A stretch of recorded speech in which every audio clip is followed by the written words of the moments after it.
Good morning, good morning, good morning, everybody online and in the room. We're just glad to see one and all. I know. Everybody has to get corralled in this group because you like to visit and chat. And if somebody doesn't stop talking, I'm going to start calling names. Is anybody listening? There we go. Thank you. Good morning, everybody. Whew, this sounds loud. Andrew, am I too loud? What's going on? Okay. Is this? Oh, this feels better now. Doesn't feel like I'm shouting at you. Good morning. Good morning. I'm glad to see all of the faces here this morning because this is Thanksgiving week, and I'm just glad everybody's taken a few moments to come and be part of Joy Circle and hear our wonderful program. And thank you, program, for bringing your special helper here. Welcome, Vin.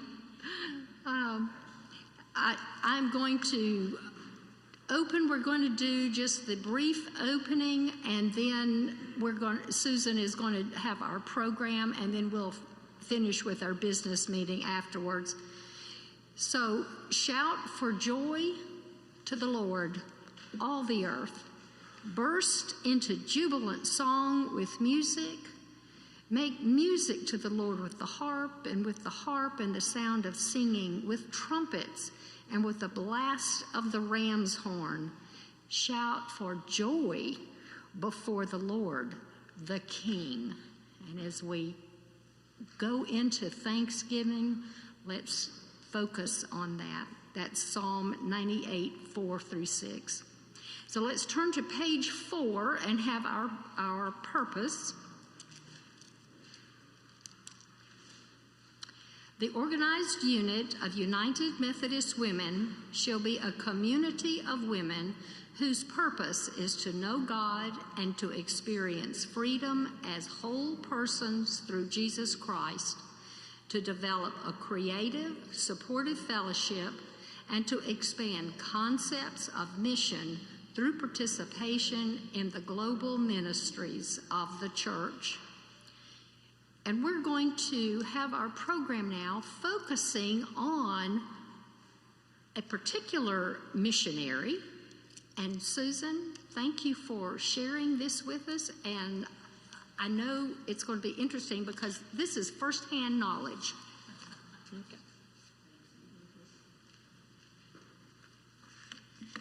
Good morning, everyone. I'm excited to be able to share with you today my great aunt Lena. When I was a child, growing up in Nashville, Tennessee, on weekends we would drive to Franklin, which at that time was about 30 minutes away, and we would go to see my great aunts and an uncle that lived in the old family homestead in downtown Franklin. And living there at that time, in the 1950s, there were 3 sisters and one of them's husband. 2 of the sisters had never married, and one of them was my great aunt Lena, who spent a good portion of her life in the Belgian Congo. I was always fascinated when I had the opportunity to go and see her house.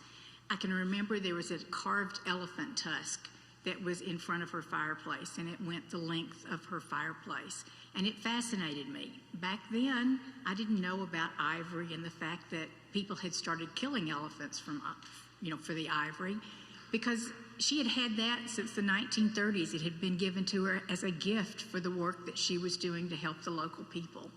So that fascinated me. Another thing that fascinated me, and y'all are going to be surprised, she had a bottle that was about this big, and it seemed to me the termite that was preserved in it was about 6 inches long. It may not have been, but it seemed to me it was that long as a child. And those things fascinated me. She had those things all over her house. I wish I had talked to her more about what she did in the Congo and had learned from her, but I was a child and a teenager during the time that I was closest to her. As I tell you about Aunt Lena, I discovered in about, later in life, maybe 30 years ago, that someone had saved a box of letters, every letter she wrote back from the Congo. And they were in this box, and many, many of them were that onion skin paper, and they were old, they were brittle, but I was fascinated by them, as I had been fascinated by the artifacts as a child. So I went to Florida. I spent 10 days on a vacation, sitting and looking out at the beach and scanning all those letters. And I did it for 10 days, basically. My dad's cousin that had the original letters lived down in Florida, so I scanned every one of them. I didn't realize how many I had scanned until I started printing them out to be able to search through them for this presentation. Y'all, this is one notebook of the two. And those are all the letters that we have, and it's written on little tiny type. She had a typewriter. So I never really looked through all of them. They had stayed on my computer unorganized until I printed them and started looking through them. It's overwhelming, and I can't wait to do more with them. But let me start with my great Aunt Lena's story. She was born in Franklin, Tennessee in 1901.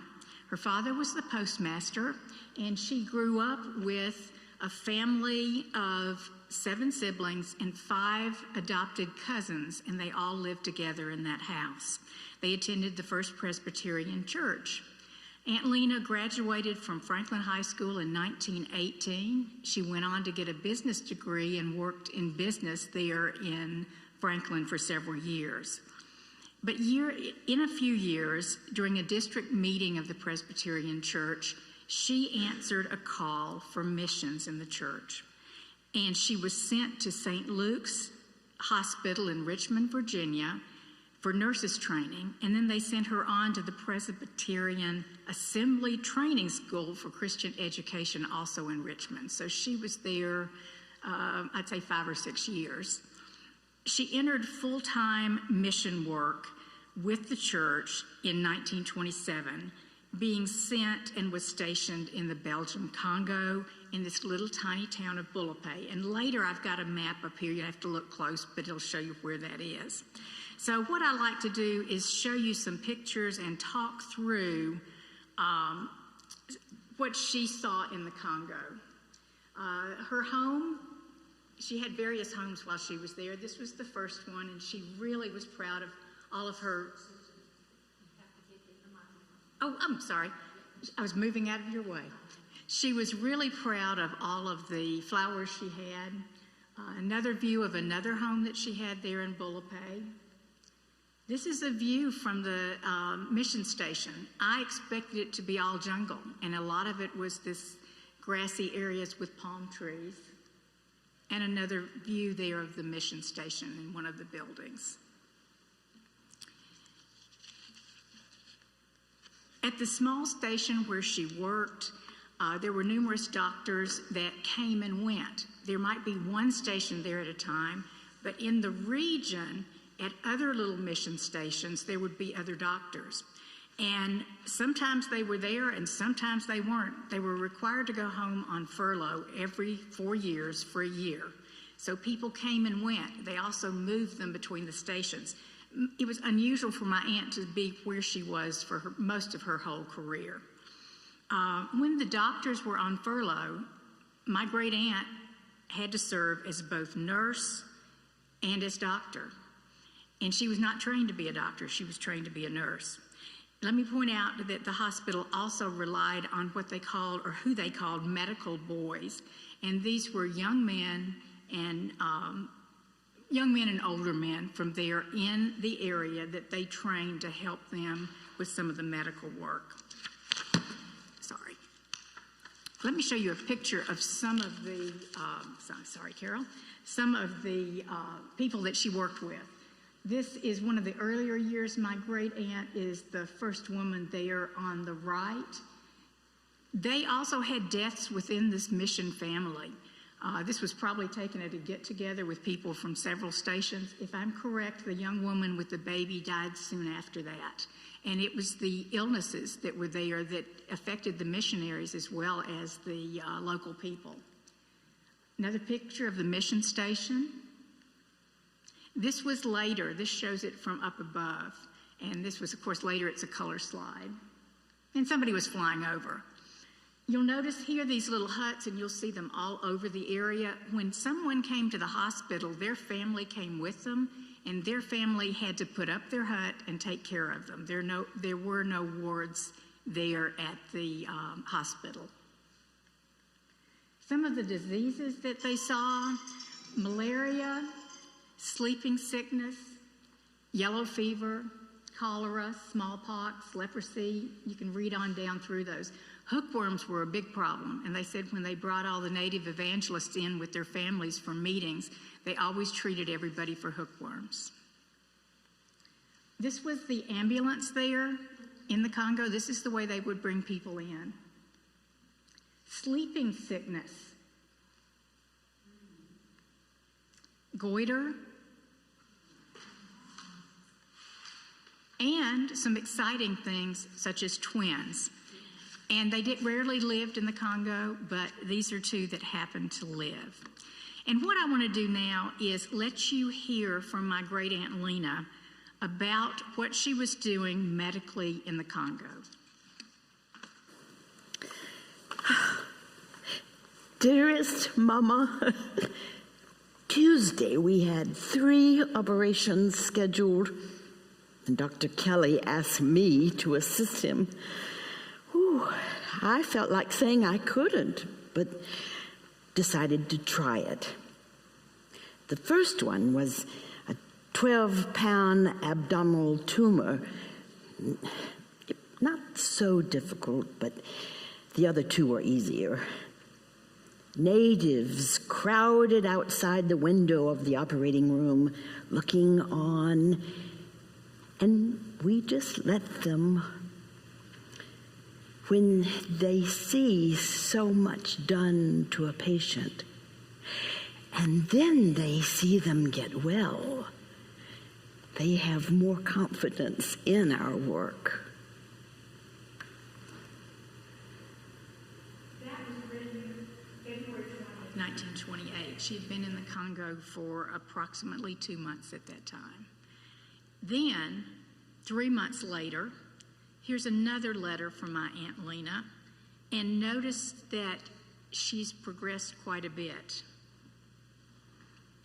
Dearest Mama, last night, one of the medical boys called me to come to the hospital.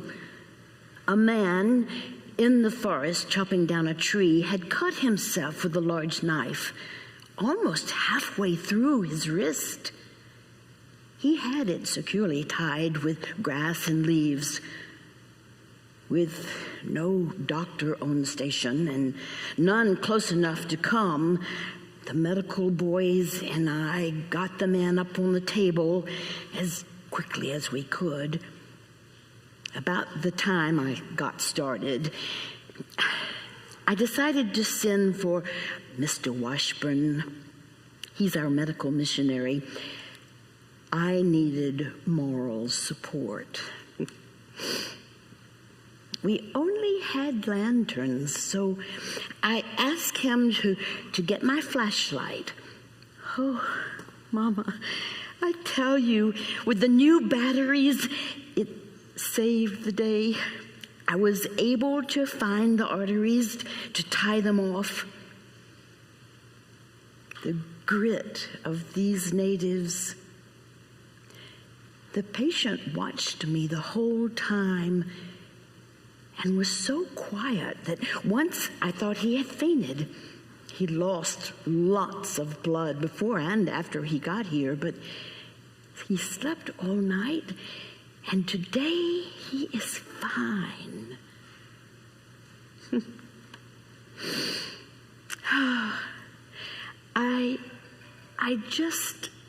I just looked for arteries. I just prayed. And I just wished for a doctor. That is about the most difficult thing I've had to do alone.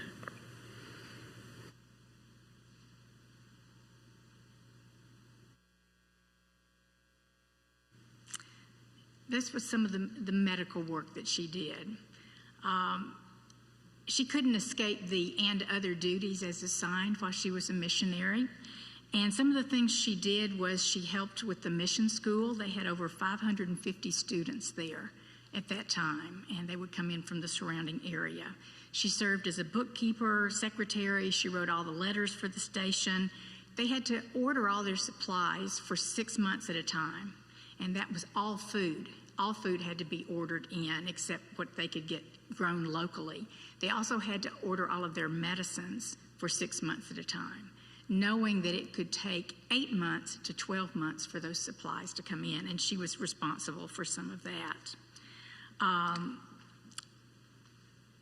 She was also responsible for the mail, and usually they had to send that by a running courier or somebody on a bicycle to go and take the mail to some place where it could be mailed.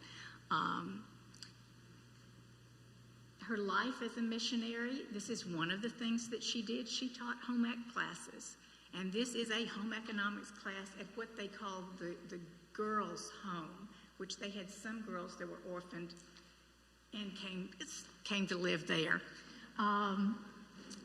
If you notice, they're learning to cook, and notice their outfits. Evidently, they've made those. She got to know the people in the community. These are some young boys that were getting ready to go hunting and fishing. If you see the item that's there that looks like a long basket, that was to catch fish in. Transportation, they would often go and visit different places on the mission station and in the area. And this is some of their methods of transportation, although bicycle on, they said, termite roads were the main method of a lot of the transportation. They would have to cross over rivers, and this is some of the ways that they did that.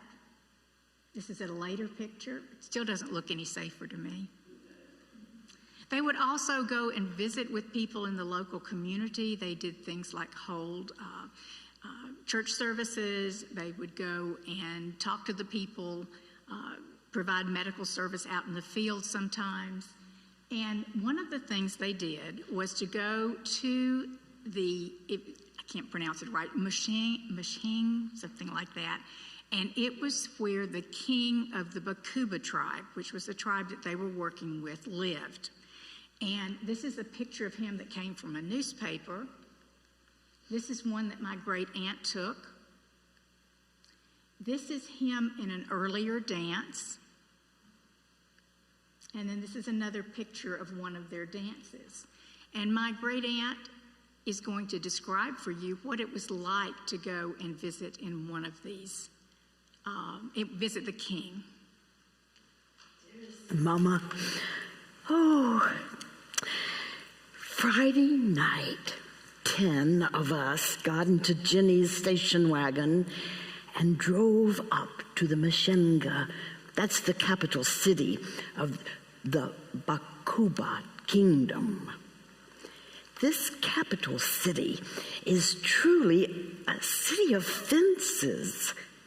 Yes, fences all around, fences everywhere, fences within fences, all made of a swamp grass. We went immediately to see King Lukenga. He's not a Christian, but he is very friendly to the mission. We have 2 chapels in his kingdom, one in the city and another in the harem. The harem has 80 Christians. The city only has 60 Christians. The king gave us permission to enter the harem where lived his several hundred wives who never leave the enclosure of the king's own fences. Except for pastor and the evangelist, men aren't forbidden to enter the harem. The women of the harem gathered around us, And we had a peculiar experience of us standing in the receiving line so that the African royalty could walk past us. They all wanted to shake hands with us. Now, their method is different from our method of shaking hands. They would touch our hand and then clap their own hands together twice. The king had also arranged for us to hear the wonderful singing of the women in the harem. They sang to us the gourd song. That song is the history of the Bakuba kingdom. From the very beginning, about 400 AD, all the way down to the reign of the preceding of the present king. Now, having this history is unique in the Congo because, for a kingdom, because it's preserved, it's kept, and it has been going on for all these years in a manner, and it has been preserved through the women. The women of the harem are the ones responsible for passing on this history, this historic song, to the successors. As they sing the song, they sit on their feet in a half circle in a double line. One woman is their leader, and several others follow her immediately, and then the rest of the women join in taking up the song. Mama, it is one of the weirdest sounds I have ever heard. Oh, but it's thrilling. There's the same rhythm all the way through the song, but each phrase of the song has a slightly different key. Gourds are used as they perform the song. Gourds were used to mark the time, the rhythm, hence the name, the Song of the Gourd. But the women would beat the gourds on the ground, a few of them with seeds in them, so you would hear that rattling sound. And then by rhythmically covering and uncovering narrow openings in the neck of the gourd, some of the women still made another sound. Oh, the song.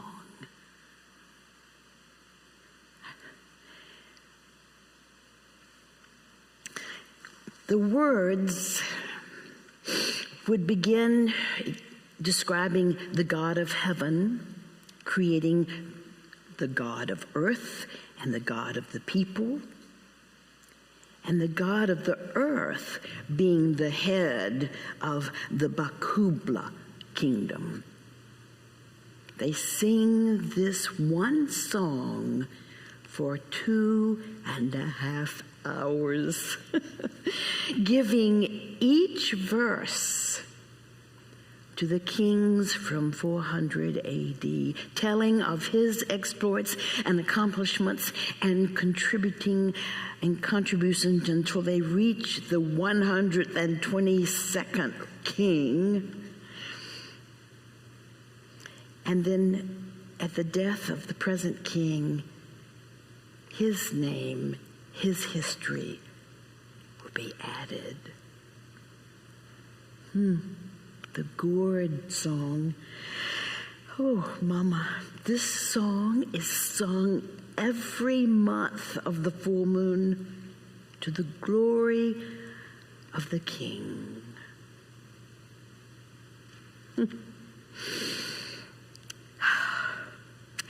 I believe I could easily have sat through the whole song and then wished for more.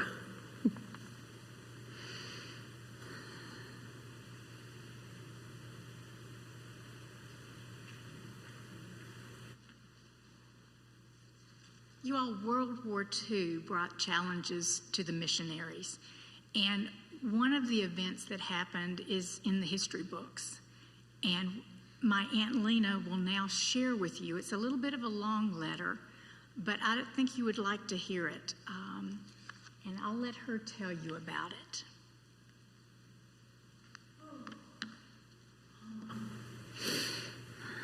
Another letter.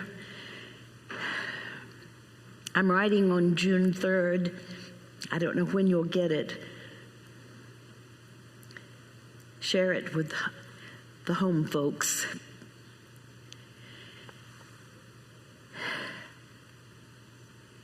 You've not heard from me.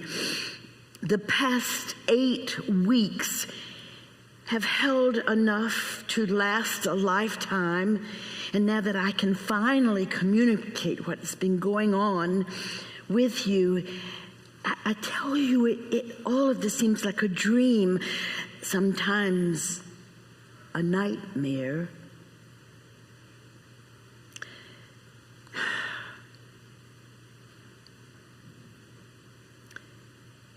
I just want to say that I love all of you too much to have had you endure all that you've had to endure in this period of time.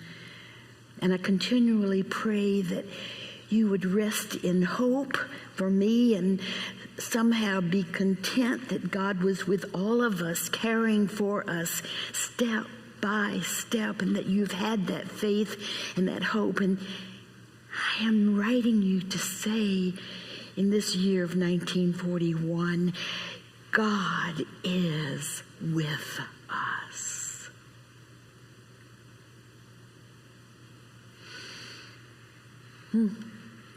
That was all we ourselves could do, to pray. That was all we could do. It was untold comfort to know that even though we could not get in touch with each of you, we were both praying for each other. We were both praying to the same God, our mighty God, full of mercy and care for us across vast seas concerning the wills of men in this war.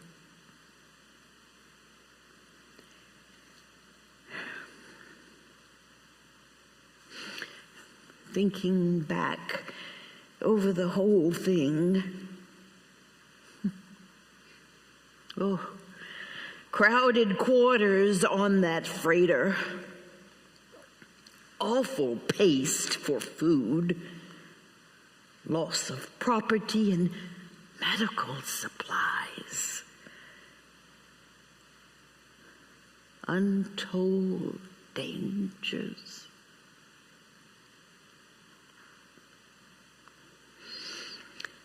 Undoubtedly, the hardest lot for us all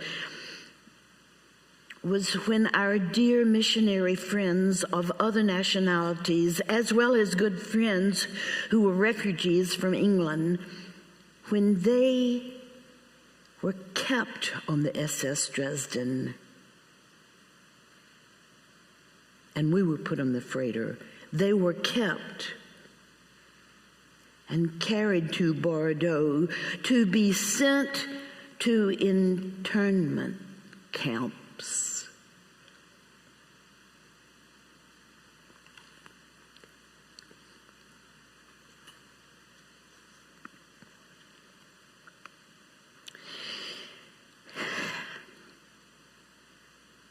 Let me give you a simple review of our itinerary.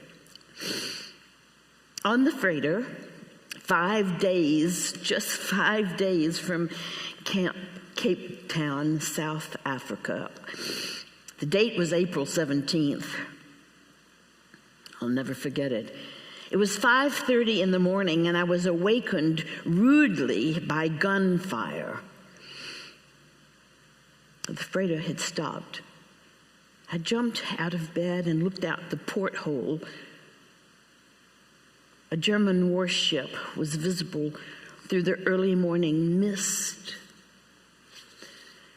There were frequent flashes of 8-inch guns shelling our freighter.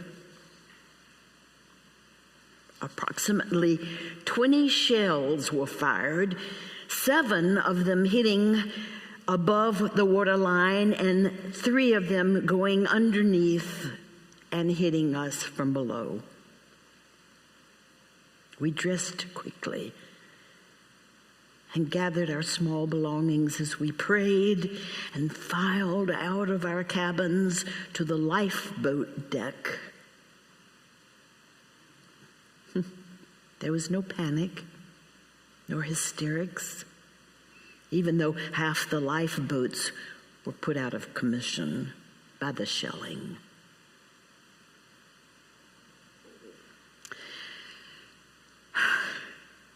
The German raider sent out a motor launch to pick us up out of the water. Some of our group were wearing life belts and floating on rafts. The Germans were greatly surprised to see all of these women and children. Later on that afternoon, the Germans sunk our freighter by 3 time bombs.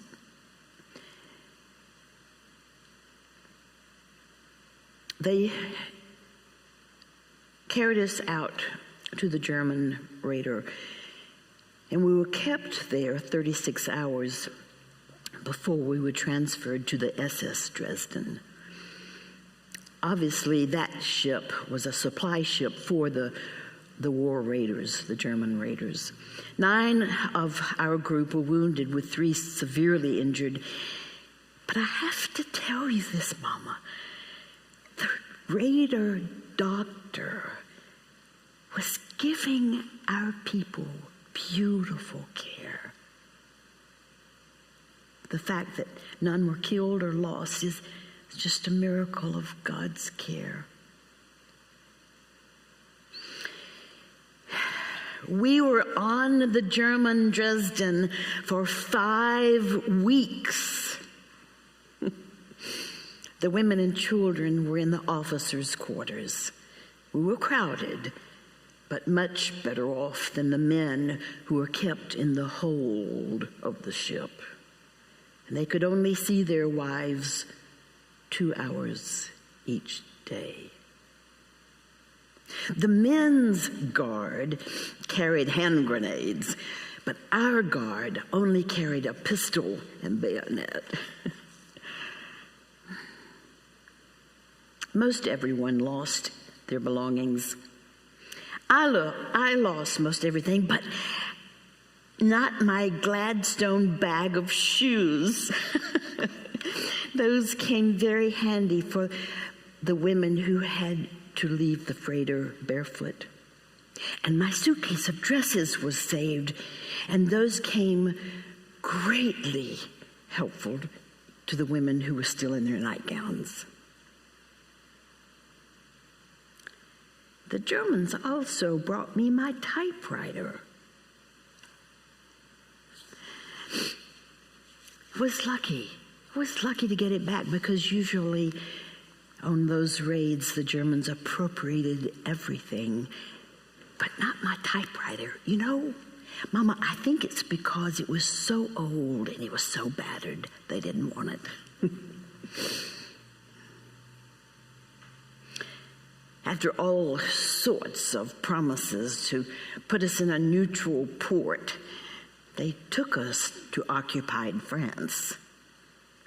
There, before releasing us to travel to a neutral country, the Germans were holding, and we were present and saw them, 21 American ambulance drivers. They had been promised, these ambulance drivers had been promised that the consular had been informed and they would be released. I can only hope that that is true, because as we witnessed, that group of drivers were taken away. Well, thanks to the American Red Cross and the U.S. Consulate, at last we were to a free town in Lisbon, Portugal. Here we were welcomed by a big dinner spread on long tables in the railroad station. These people were the first to smile at us in a long, long time. They've put us up in a small, beautiful resort, a good place to rest and eat real food. Though we are all anxious to proceed to the Congo, today the American consul informed us that there were orders from Washington that all Americans must return to the States.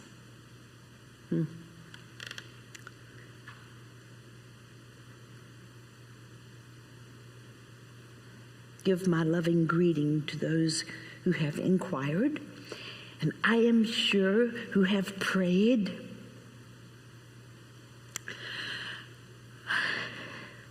The Statue of Liberty will have a little different meaning, and it will be more welcome than ever before. Sad, sad Europe.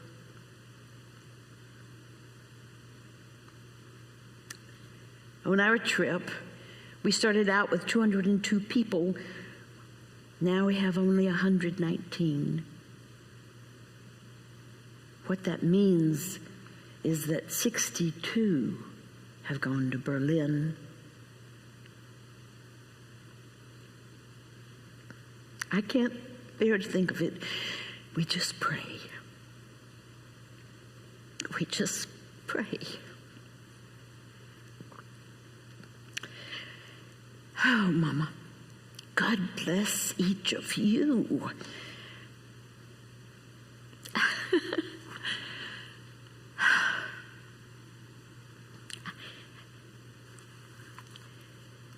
I feel like singing the doxology.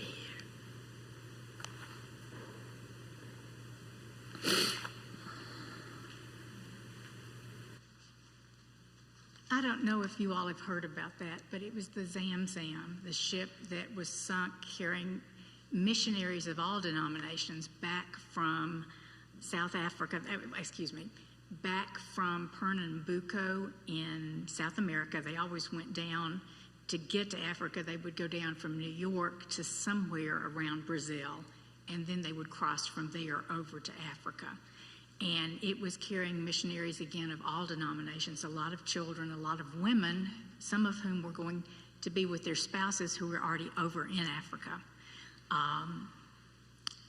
As you hear, they were on that ship, and no one knew what had happened to them. It was in all the newspapers. I've got copies of a lot of the newspaper clippings. And they had no clue. They knew it had been shelled, but they had no clue whether the people had survived.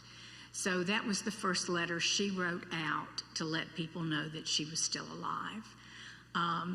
They happened to have two people from Life magazine on that ship that were going across the ocean with them. One of them was a photographer, and I believe the other one was a writer. It may have been two photographers. But as a result, there were two huge stories, 2 different months in Life magazine about the Zamzam, and they took lots of pictures. And there are a lot of them that are now on the website, the Life website, that you can pull off. I want to show you a few pictures. This is taken from a lifeboat, and you see in the back where it's been shelled, where the Zamzam had been shelled. Another lifeboat off to the right. This is a closer look at that. This is also taken from a lifeboat. That is the raider, where they took them out of the water and put them on the raider, and I can't remember what she say, 15 hours was it?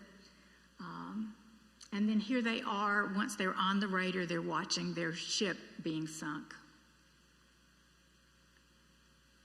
And this is after they arrived to Portugal. This was actually in the Boston Sun newspaper. And that happens to be my great aunt. And I was working with the people at Archives with the Presbyterian Church. And when the woman saw this, she says, that tells the whole story right there. Look at her face. And that's when they were getting off the train in Portugal.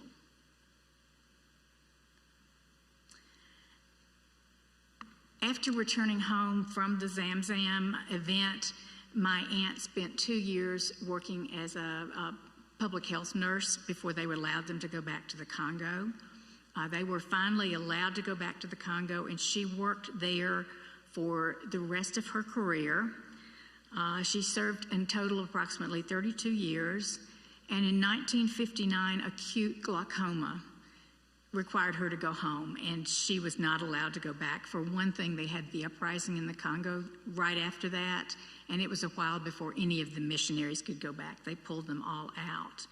After she was able to work again in the U.S., she served as supervisor of nursing at the Williamson County Hospital there in Franklin, Tennessee. She retired from nursing in 1974 and died in 1985. She was a very, very special woman to me, as you can tell. I love learning more about what she did, the wonderful work that she did in the Congo. That little hospital is still there. It's still a local community hospital of the Presbyterian Church. So y'all, thank you. I've got some pictures of artifacts that I can show you later. There's a map that shows where Bulapay is up here. And then 2 pieces. Both of them are money from the Congo. This is a Katanga cross, and this is a bracelet that they would have worn that was also traded as money. In addition to that, in some of the artifacts, and I'll show them if we have time at the end, cowrie shells, these little shells were actually used as money, and so you'll see that they decorated a lot of the different items. So y'all, thank you for letting me share.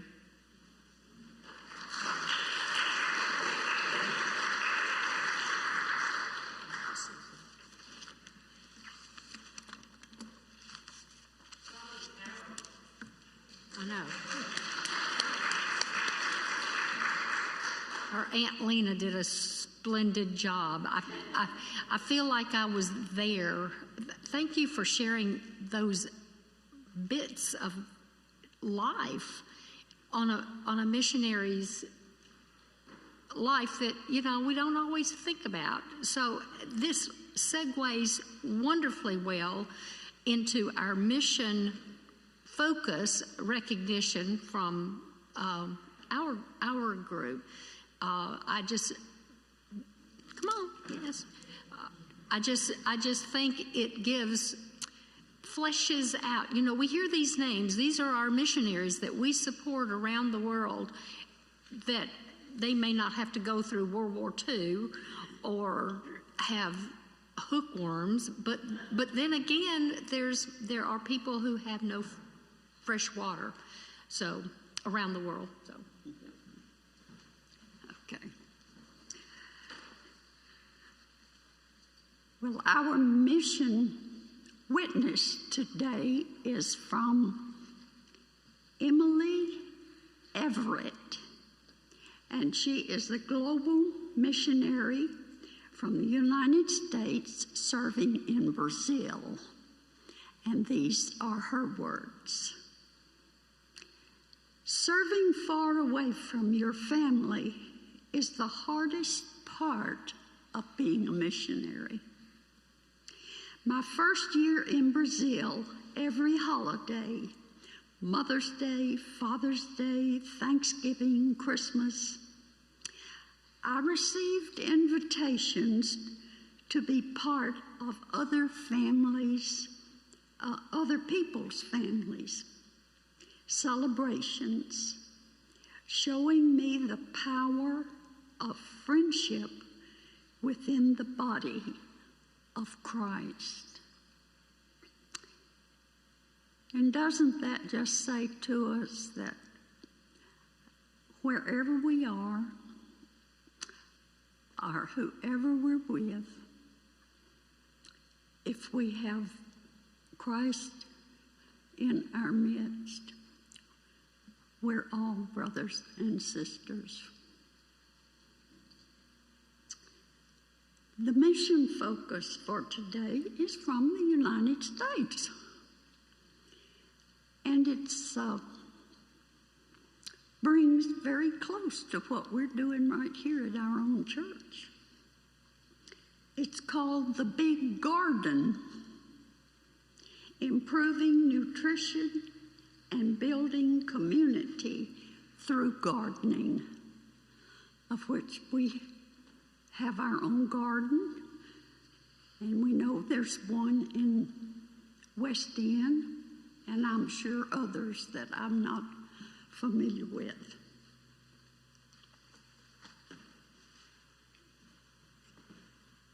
Thank you. Betsy, birthday cards? Nope, Betsy. This is the missionary birthdays. Okay. Jean, you're just too anxious. I know. She's ready. Good for her. I know. That's okay. That's all right. Actually, we didn't, the staff whose birthdays we try to keep up with, there were no birthdays today. But I wanted to mention that the gentleman last month on October 25th when we met sent us a thank you note. That's the second time. I can't keep up with cards and make sure that they get there on time, so I end up emailing most of the time birthday wishes and emojis and, you know, all that kind of stuff. And this gentleman, whose name I cannot pronounce, is a missionary from the Democratic Republic of Congo. And he sent us a thank you note. You could tell his English wasn't quite perfect, of course, but he was so appreciative. I think he was surprised that somebody out there remembered his birthday. So I just thought I'd pass that along. Yeah, that's wonderful. So we are supporting our missionaries financially as well as emotionally. Jean, now it's your turn.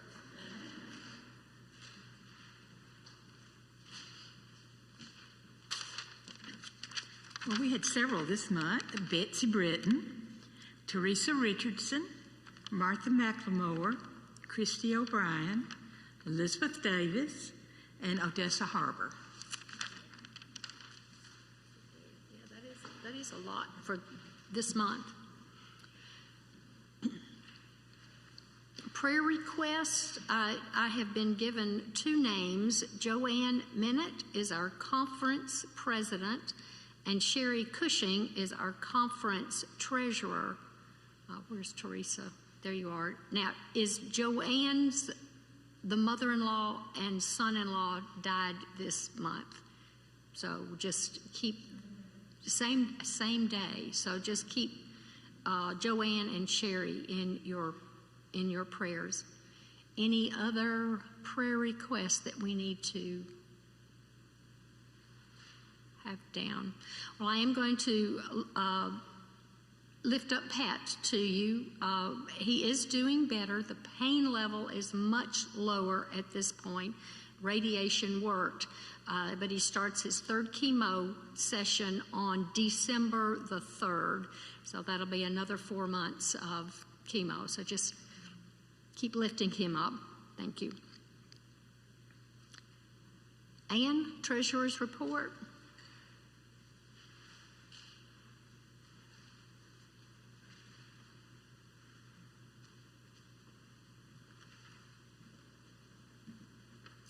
Hello, everyone, and Zoom people. Okay, Joy Circle Treasury report through October the 25th, 21. Total receipts pledged were $3,857. Total receipts received, $3,655. In September the 27th, 2021, we sent First Light $73 cash with the gifts. And that for the sale of the bread? No, this is a donation we took up in here. Okay. Yeah. Okay. So we sent them an extra 73. And the World Thank offering receipts were $360. Sunshine Fund. The balance, September the 27th, 21 was $447. October the 25th, 21, we took in $6, which made it $453. And today I will be paying Jean $11 for postage. Is that right, Jean? Okay. So that will make our grand total in the Sunshine Fund $442 even. Thank you. Thank you. Okay, is there any old business? I couldn't think of anything. So, new business. Julie, you want to come talk about our ornaments?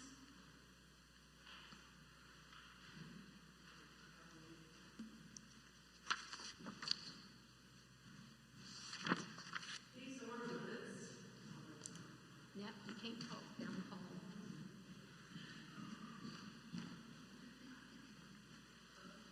Hello. These ornaments, they're in the back of the room, and there's several different designs. And I know you really can't see them, but here's one of them right here.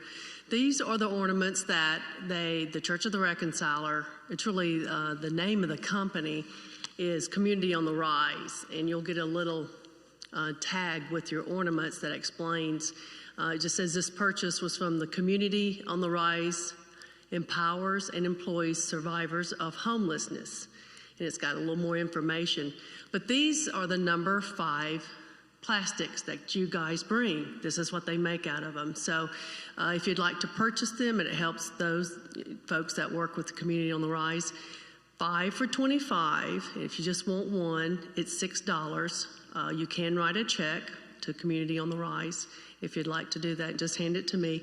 Also, Amy did send, we didn't get a chance to pick any of these up. They are making earrings. I will let Carol pass those along in an email, and you can look at them. They're really nice. There's at least 3 different designs. Y'all welcome to look at afterwards. They're $20, so that would make good Christmas gifts, and you can get these before Christmas, I was told. So keep supporting. Thank you. So all of that plastic that you save and put into little bags and bring up here, this is what they're doing with it. And it not only helps with recycling, it gives them, it teaches a skill, it brings in income for the people of Church of the Reconciler. So it's a win-win all the way around. Alice? Yes, you have to come up here because nobody can hear you if you don't. No, but people online can't hear that. I know. So we're glad those people are online.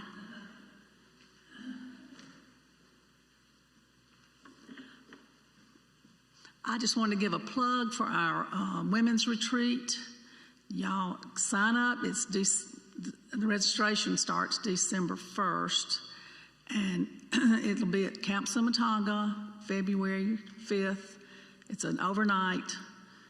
We had it 2 years ago, of course, before COVID, and it was so much fun, and I think everybody would really love it. It's some of our speakers might be in this room as we stand here, but we have good speakers and fun activities and fellowship and snacks. So I have a sign up back there if you wouldn't be able to help with snacks. We had a lot of people in here that helped 2 years ago, and the ladies love that, of course. So it doesn't have to be homemade. It can be chips, dips, crackers. Homemade is good, but we snack throughout the day, and for when we get there, we'll have coffee and maybe muffins or something like that. So if y'all could help with that, fruit, whatever, that would be appreciated. But please sign up if you are so inclined. I know it's an overnight. I think it's going to be $100 for a double and $125 for a single. If you are a little COVID nervous, maybe you'd rather have a room by yourself. But anyway, please join us and watch for the sign up on December 1st. Thank you. Alice does have a sign-up sheet in the back if you want to help sign up for the snacks, providing snacks. Betsy, First Light.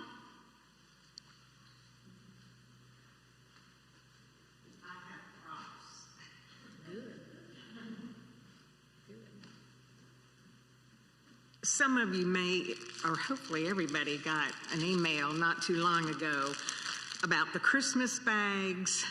First Light always collects all kinds of clothing like pajamas and scarves and hats and then other things that the ladies can use.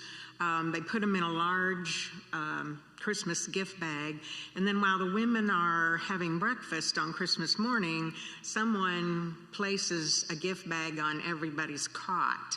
And so when they come back upstairs after breakfast, they have presents to open. If, something's not the right size, or if it's lipstick and it's the wrong color, then they trade with each other, and that's lots of fun for them too. We've done it for years, the Friendship Circle, before we were absorbed by the Joy Circle. We did it many, many times. Last year, we gave them caps, knitted caps. I ordered them from Amazon. We gave them 70 because at the time, they were, maybe it wasn't that much because that was during COVID. But anyway, before COVID, we always donated 70 of each item. We also gave them a glitzy little coin purse, which I myself have one. Mine's pretty heavy, so I can't carry it in my purse, but I keep it in the car. And so they got, that was our donations, was the little coin purse and the caps. This year, I signed up. This is the first time this has ever been on a list of suggestion. Hand warmers. If you've ever used them before, they are wonderful. Skiing or hiking or doing anything outside, they come in twos, and you put one in one hand, one in the other hand, and they're great. So I ordered 100. This year they want 50 of each item, so I ordered 100 so that they could get 2 pair apiece, and then toe warmers. Now, my granddaughter, who likes to go hunting with her dad, wanted to know why I didn't get the bigger ones to fit their feet. And I said, well, because they all wear different size shoes. So I just got the toes. That's usually the part that gets chilly, that gets cold. And I only ordered 1 apiece. So we're donating two pairs of hand warmers and 1 pair of toe warmers. Also, I signed up for the little $1 crossword puzzle books. And someone, I think, brought 5 back there. Was that you, Carol? No, there are several back there. Okay. Well, thank you for donating those. You know what they look like. They're about that big. And they're only $1 at the Dollar Tree. Of course, you can buy them anywhere. But we need 50 of those as well. So you've really got 2 choices. You can either donate money to help me pay back myself for all the hand warmers and toe warmers, or you can donate the crossword puzzle books. And when are we having our next It's December meeting? 13th. The 13th, okay. And I don't have to turn these in till the 17th of December. So the next time we gather together, you can bring me your money then if you want to, and your crossword puzzles.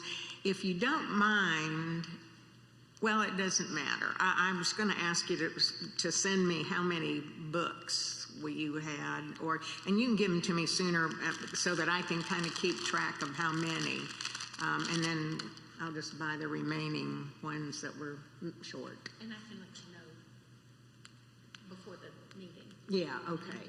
Okay. So that's it. Does anybody have any questions about that? Yeah, Ann? Okay. Okay, thank you. So we've kind of been focusing on missionaries today. Do you feel like a missionary?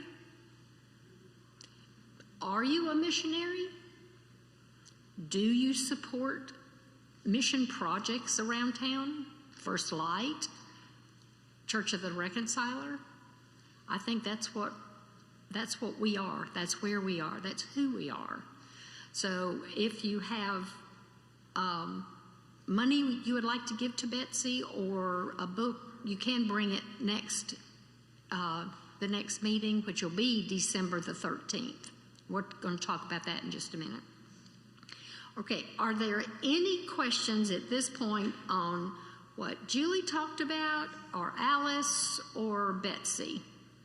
Any questions on any of those activities? Okay. Yes, we are going to have Circle in December. There are some things that we need to kind of close out the year with. It will be on December the 13th. So mark that on your calendar. It's a different day because I didn't think you wanted to meet at Christmas time. We will make sandwiches at that point, so I do need somebody to volunteer to take the sandwiches in December. We are making sandwiches this afternoon, and I need about 3 more people to volunteer for that.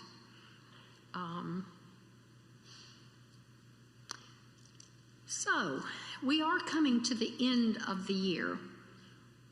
We will be transitioning in December, from December to January. I've got sign-up sheets in the back. I've got, if you have a new address, now Connie, I've already got your information in here, but if you have a new address or new phone number, let me know so we can update the book, any changes. There are lists in the back to sign up for offices, for programs for next year, and I would want to suggest possibly, this is the United Methodist Women Program book for 2022. It has all of the programs in it for a full year. If you sign up to participate with World Thank Offering, which is in October, or the Prayer and Self-Denial program, which is in the spring, those are in here. The pledge service for January is in here.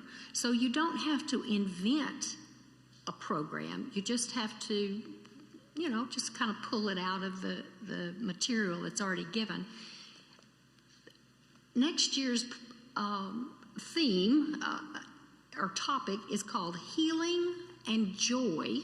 I thought that was very appropriate.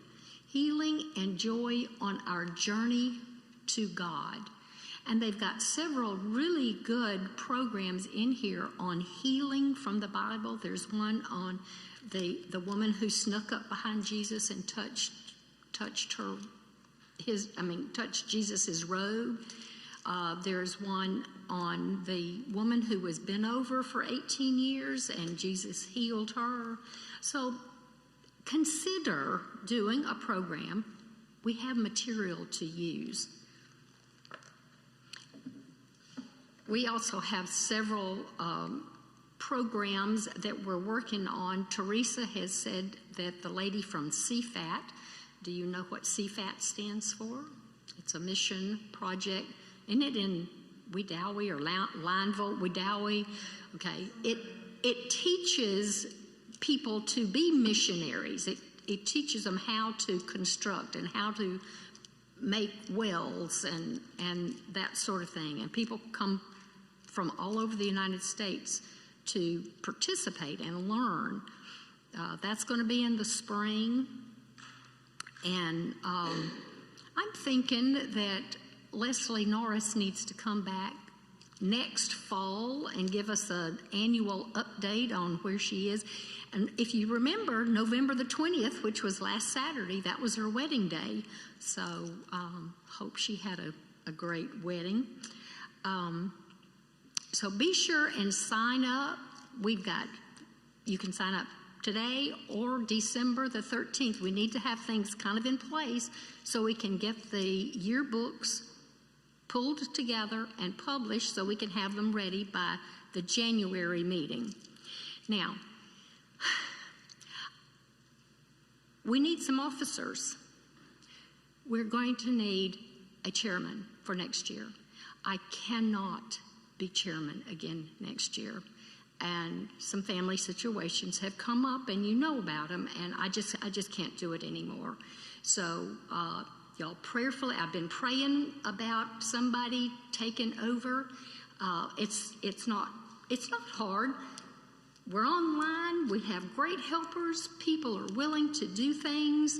You just kind of have to pull it together and be willing to preside, facilitate for the meeting.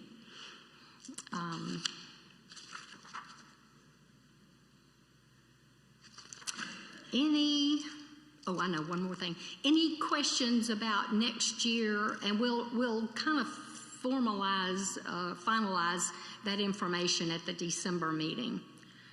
Anything else needs to be said about that at this point? Okay. What kind of meeting do you want to have? I asked a question for December. I've had one suggestion about what you want to do, and it was to have a covered dish meal to kind of celebrate Christmas. Can you give me some feedback? Or if you want to catch me later, what do y'all want to do? Do you want to have a meal? Yes.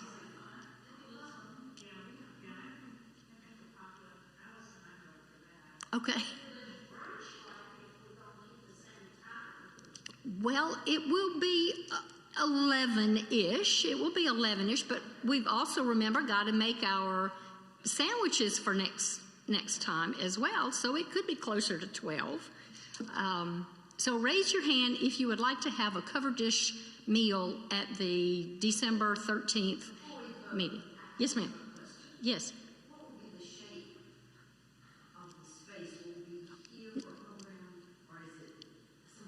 We'll have the meeting here, as always, and then we'll go to the fellowship hall. I have the fellowship hall reserved for our gathering and sandwiches.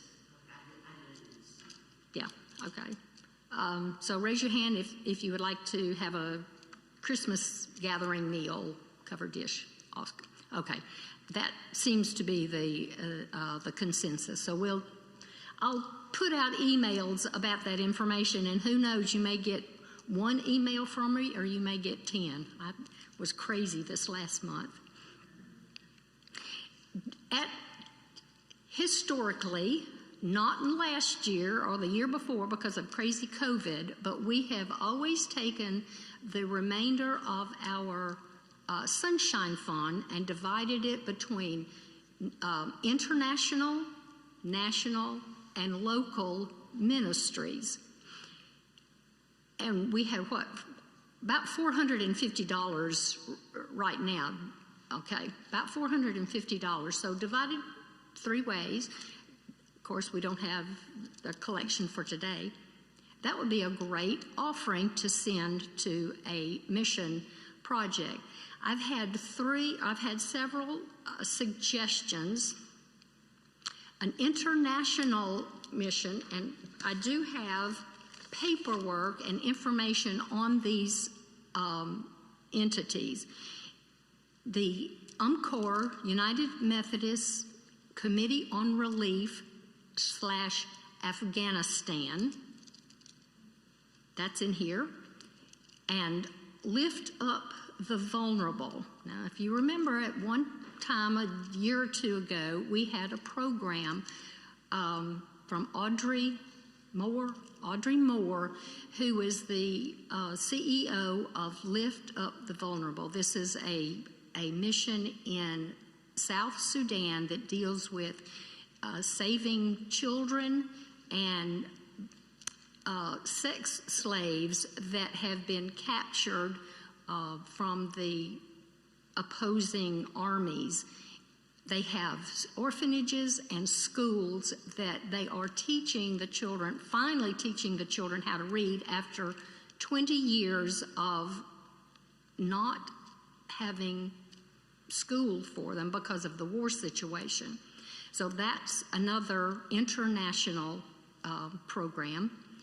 The national program, and we have supported Redbird Mission in the past. It's Redbird Missionary Conference. It's the National Mission Institute in the Southeast. They have a school, they have a clinic, they have like clothes and food. Right. All right, so we have supported Redbird in the past. And then on a local level, I've had it suggested that we do Church of the Reconciler, either Raise the Roof project, that they're trying to raise money to put a new roof on the building, or the Community on the Rise, which we've just seen the projects that they do and the good work that they also do. And we've also got several. I know Amy Baird goes down there and helps people find out their to sign up for Social Security cards and driver's license and just how to re-enter society.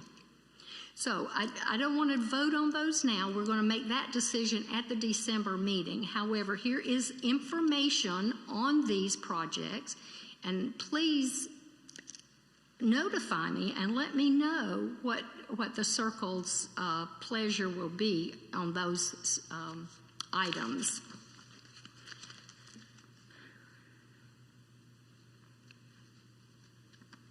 Okay, any other business that needs to be talked about right now? Thank you, Susan, again, for sharing about your great aunt and the marvelous life that she led, knowing that it was God working through her where she was, just as God is with us in this room as we work through our projects as well. So downstairs are the sandwich makings. So let's bow our heads.